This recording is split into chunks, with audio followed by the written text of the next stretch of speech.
If your expectations are that something is going to be easy, and when it is not easy, you quit, I don't think that's serving you. Now, if you are the type of person who expects it to be easy, and when it's not, it motivates you, okay, cool. The balance between confidence and humility. That's really what it is. I'm confident I can get this marathon done, but I'm going to be very humble and make sure I pack extra water, make sure I sleep right, make sure I eat right, make sure I do my mobility, versus this is going to be no problem. Next Level Nation, welcome back to another special, as always, episode of Next Level University, where we teach you how to level up your life, your love, your health, and your wealth. If you're watching this on YouTube, Alan and I are together at Alan's studio because we were having some tech issues, some AC issues, so I swung on down and got the wrench together. We hope you enjoyed our latest episode. It was episode number 1,388, How to Maintain Momentum. Today, for episode number 1,389, Can You Be Too Positive? You think we're going to be able to get through this? I think so. This is a good episode. Can you be too positive? Things are going to go wrong, and I think it needs to be known. Kevin was in my attic earlier. It was. And we have solved many issues, which is good. It's been a good day. It's the 4th of July. We're recording this on the 4th of July. It's very weird for Alan and I to be together in the same studio because we haven't been together in person and recorded, and Toronto was the last time. Okay, we got to do 2 quick episodes because obviously our day has gone off the rails. Can you be too positive? This is my story. Mm-hmm. Are you ready? I'm ready. Taryn and I love watching the show Alone, where contestants go out into the wilderness and they try to survive for as long as humanly possible. They get 10 things they can go with, so like a knife, a pot, a pan, whatever it is, and they have to survive. How weird is it that you have to talk to the camera and I'm right next to you? It's very weird. Yeah. Interesting thing. Taryn's sister-in-law's brother actually won one of the seasons of Alone. Oh. And he was on Joe Rogan. Interesting. Yeah. So in the beginning, they introduce the people. Mm-hmm. And they give the little backstory. This is what they do. This is where they live, all that stuff. It's very interesting because of what I've seen. I need to be more of a professional here. It's just hard with you staring at me. Look at the camera. Just look at the camera for me. When they introduce these people, oftentimes they're like, I have been doing this my whole life. I used to be in the military. I've taken hundreds of expeditions into the outdoors. I'm going to crush this. There was this very honest guy who literally said the next 100 days are going to suck really, really, really bad. And I said to Taryn, I bet on him. I am betting that person is going to win, not because he has a negative outlook on life, but he is okay with the fact that things probably aren't going to go that well. I mean, you're in the wilderness for 100 days. You have to make fire. You have to build a shelter. You have to hunt for your food. It's probably going to suck. Usually the people who say, this is going to be amazing, I'm so excited for this, I've been training for this my whole life, oftentimes those are the people who are eliminated first. So when I was hearing that introduction, I literally said, I wonder if being too positive has a downside that people don't talk about enough. Now, that doesn't mean you are a pessimist and you're always talking about what could go wrong. Maybe that's more a realist. I mean, that person's very realistic with the understanding that this is going to suck pretty bad. I mean, it's negative 20 degrees. It rains all the time. It snows all the time. I would just bet on somebody who is more aware of the downsides and doesn't try to sugarcoat everything.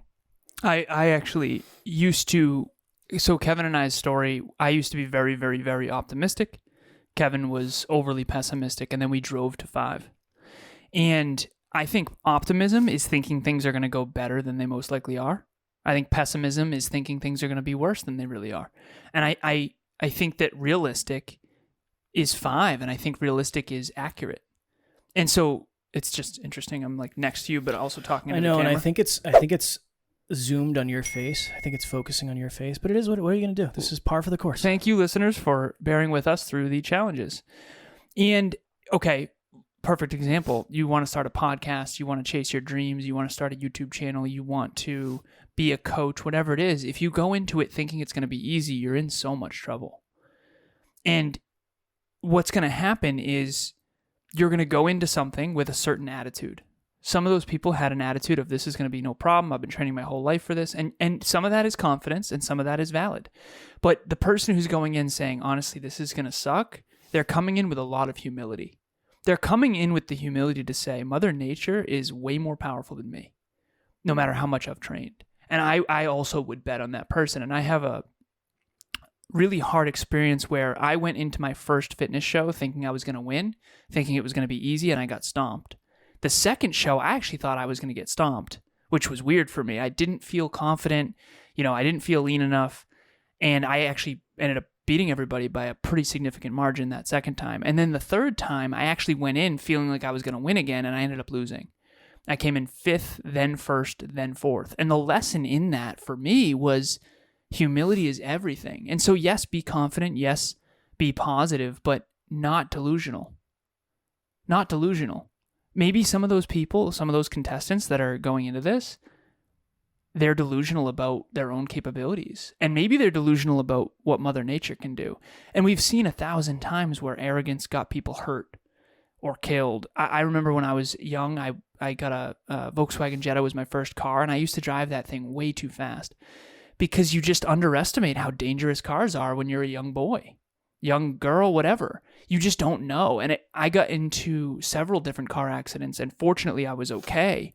But I'll tell you what, I remember my very first car accident. This was not the one that you've heard about if you're a long-term listener. This is when I was 17 years old. I got a text message and this was back when we had flip phones way back in the day, and it vibrated out of my pocket. I was headed to my girlfriend's place, and she was texting me. It vibrated out of my pocket, and I went down to actually grab the phone, and then I ended up on the right side of the road, like kind of in the dirt, and I couldn't recover, and then I ended up doing a 360 and hitting a telephone pole. Mm.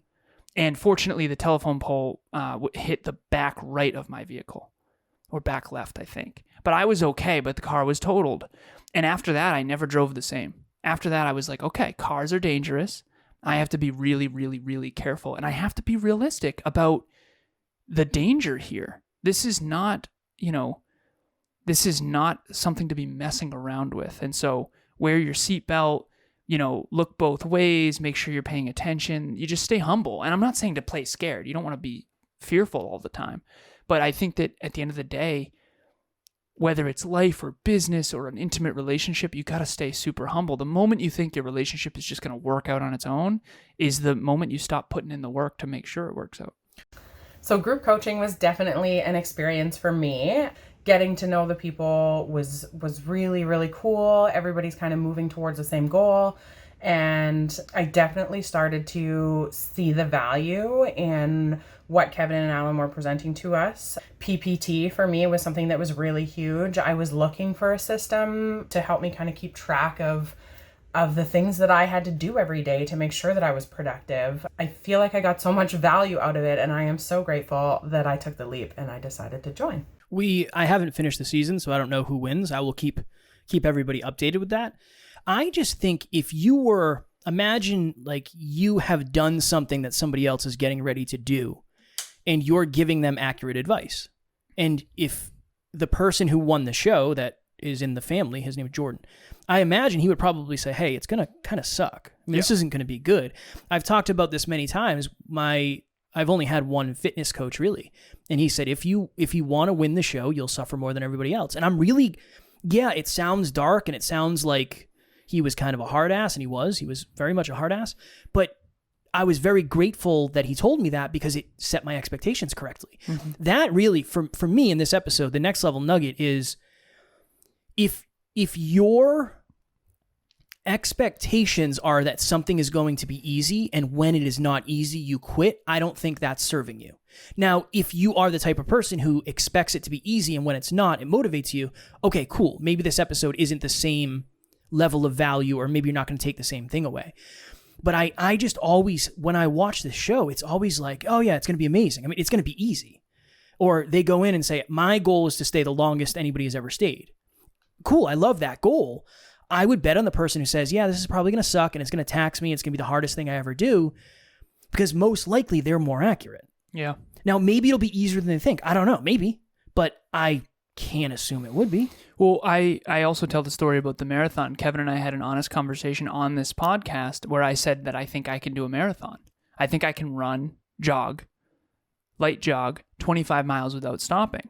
I ended up trying to do it. Granted, I did it dehydrated and it was a 95-degree day, but I was very humbled. The first half marathon was actually pretty easy. I was like doing a really good job. to the point where I was a little arrogant in the middle of it. Emilia ended up coming halfway through and doing the second half with me.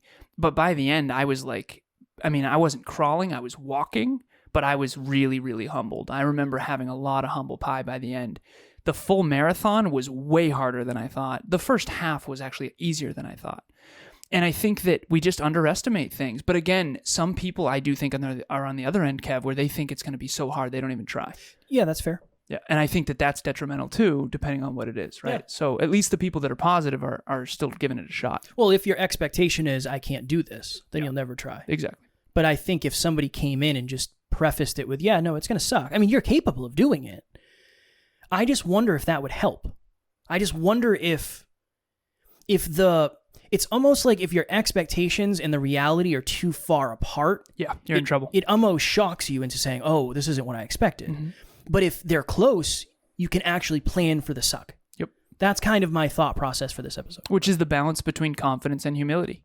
That's really what it is. I'm confident I can get this marathon done, but I'm going to be very humble and make sure I pack extra water, make sure I sleep right, make sure I eat right, make sure I do my mobility, versus this is going to be no problem.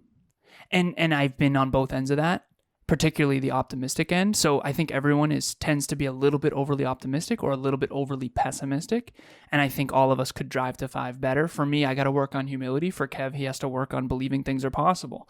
And we've become a lot better because of it. So I think that's a good next level nugget. Last thing before we go, what's the book? Is it Dare to be Great? What's the book that I'm... Brene? No. The From Good to Great. Oh, yeah. Jim Collins? Is that the book? Yeah, it's called From Good to Great. They are talking in that about productive paranoia? Yeah. Yep. That, you could probably explain it better than I and more quickly than I, but there is something to be said about the fact that people who plan for bad situations tend to do better. Yep. Assuming they do it. Exactly. Plan, not do it because of it. Yeah, because if you think it's going to go horribly wrong, you might not even do it, in which case you're dead in the water. Right. Yeah, so to be brief about this, it's called From Good to Great, and they talk about how you have to hold this duality of knowing that it's possible and that you can do it while simultaneously being kind of paranoid about what could go wrong. And holding that duality, I think, is really, really critical, and we've had each other to kind of do that. Like, you've been like, dude, this is going to go bad, and I'm like, dude, we got to do it. And because of me, we did a lot more, whereas Kevin might have bailed. But because of Kev, we also failed a lot less than we would have if we didn't prepare enough. And so how do we all cultivate both Kevin's attitude and my attitude in ourselves simultaneously? Well, you want to talk about why I'm here today. We were having audio issues yesterday as we're recording this. I said, I think it's this piece of equipment for you. Let's order you a new one. It got overnighted, which was awesome. And then... to the wrong door. And then we logged on today and we got ready to record and we had different mistakes or different problems. And I told Alan, I said, I knew I should have come down. I should have just came down yesterday because maybe we would have figured something out. That productive paranoia is huge. So that's another thing we can connect to this episode. That would be my next level nugget. Ask yourself a simple question. Are you only planning for the positives, or are you planning for the negatives as well? Because if you plan for the negatives and they happen, which they most likely are going to at some level, because life is life, at least you'll be more prepared. And if your expectations are that something could happen, I think that's why you've heard me say many times, I consider myself a really good driver. Yeah. Because I'm I'm always looking around me with the understanding that something could happen. Always. Yeah. I'm always thinking about that. Yep. And I think that lends itself to being somewhat good at something. Okay, we got to go because we're going to do another episode. Next Level Nation, July 11th, 2023 is our next round of group coaching. It is group number 11. We already have somebody who signed up today. We have a bunch of messages from people and out to people who have been interested in the past. If you reach out to Alan and or myself, Kevin at Next Level Universe, Alan at nextleveluniverse.com, we have a discount code for you. It is only for the amazing NLU family. But if you have ever thought about coaching and you say, well, one-on-one might be too much, group coaching is a wonderful place to start. We would love to have you. everything you need to know is in the show notes. Also, we have a monthly meetup. This is dropping Thursday? This is dropping Thursday. Okay, so the monthly meetup is tonight. If you're listening to this before 6 p.m. Eastern Standard Time, immediately click the link in the show notes and register. If not, you have missed this one. And we have one every single month. But this meetup is about the top 3 things you need to understand about your intimate partner. If you don't know your partner well, you're going to, really crash in your relationship. Tomorrow, for episode number 1390, how would someone else introduce you? So we were talking, and I think we're going to do a full episode on this, but we were talking last week about the difference with the opposite of arrogance. And I think that people who are actually really, really competent and really, really amazing struggle to own that. And I just imagine if somebody else was introducing you, what would they say about you that you would never say about yourself? We are going to talk about that tomorrow. As always, we love you. We appreciate you. Grateful for each and every one of you. And at NLU, we do not have fans. We have family. We will talk to you all tomorrow. Stay humble. Next Level Nation.